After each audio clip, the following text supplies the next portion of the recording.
અરવલ્લી જિલ્લામાં થયેલા કમોસમી વરસાદથી ખેડૂતની મુશ્કેલીમાં વધારો થયો છે। મગફળી સોયાબીનના પાકમાં મોટા પાયે નુકસાન થયું છે, ત્યારે મોઢામાં આવેલો કોળિયો છીનવાયો હોય તેવી સ્થિતિ ખેડૂતો માટે ઊભી થઈ છે। ખેડૂતો આ પાક નુકસાન અંગે સર્વે કરાવી નુકસાનીનું વળતર મળે એવી માંગ કરી રહ્યા છે।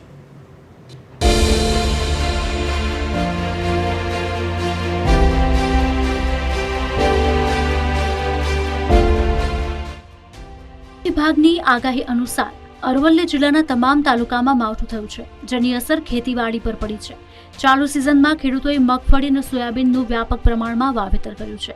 પાક કઢાવવાની એક દિવસની વાર હતી, ત્યાં કમોસમી વરસાદ જાણે વિલન બનતા ખેતરમાં રાખેલી મગફળી સોયાબીનનો પાક પલળી ગયો અને ડાંગર અડદના પાકને પણ વ્યાપક નુકસાન થયું છે।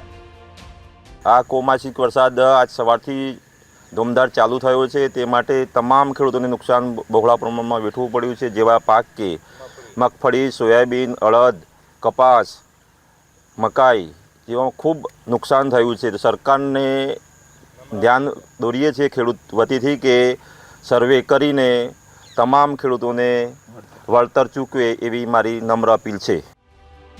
નવરાત્રીના સમયે પણ કમોસમી વરસાદ વિલન બન્યો હતો, ત્યારે આશા હતી કે હવે મગફળી સોયાબીનની જે ઉપજ મળશે તેમાંથી ખર્ચ નીકળશે અને બાકીના વ્યવહારો પૂરા થશે, પરંતુ માવઠાના કારણે ખેડૂતોને જે આશા હતી તેનામાંથી પાણી ફરી વળ્યું છે।